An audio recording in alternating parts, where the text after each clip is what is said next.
Hello everyone, অনেক দিন ধরেই ইচ্ছা ছিল একটা ব্যাগ ডিজাইন করার। তো যেরকম ভাবা সেরকম কাজ, ব্যাগ তো কিনে রেখেছি, তা প্রায় বছরখানেক হয়ে গেল, তার বেশি ছাড়া কম হবে না। তো ব্যাগটা আমি কিনেছিলাম একটা ট্রেনে যখন জার্নি করছিলাম সেই সময়। তো ব্যাগের দাম কিন্তু খুব বেশি না, ব্যাগের দাম মাত্রই 50 টাকা। তো এতদিনে আমার টনক নড়লো যে ব্যাগটা এবার অন্তত আমার ডিজাইন করা উচিত। এই ডিজাইনটা আমি পিন্টারেস্টে দেখেছিলাম আর সেখানে দেখে আমার বেশ ভালো লেগেছিল। অনেকগুলো ডিজাইনের মধ্যে থেকে আমি এই ডিজাইনটা সিলেক্ট করেছিলাম। তো আমি ভেবেছিলাম যেহেতু সাদা কালো টাইপের ডিজাইনটা খুবই ইজি হবে হয়তো, কিন্তু এখন তো আঁকতে বসে দেখছি বেশ কঠিন, কারণ সাদা কালোরই অনেকগুলো শেড আমাকে তৈরি করতে হয়েছে। আর আমি যে ডিজাইনটা দেখেছিলাম সেখানে মাত্র দুটো মেয়ের মুখ ছিল, আর এখানে কিন্তু আমি আরও একটা অ্যাড করে দিয়েছি, কারণ আমার ব্যাগটা একটু ফাঁকা ফাঁকা দেখাচ্ছিল।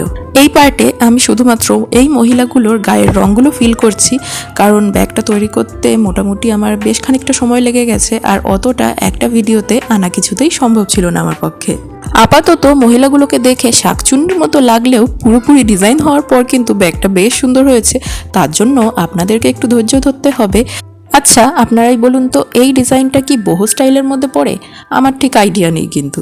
যাকগে, আপাতত এইটুকু করেই এখানের মতো ভিডিওটাকে আমি শেষ করছি। আপনাদের কেমন লাগছে অবশ্যই আমাকে কমেন্ট করে জানাবেন কিন্তু, আর ভালো লাগলে একটা সাবস্ক্রাইব করতে একদম ভুলবেন না।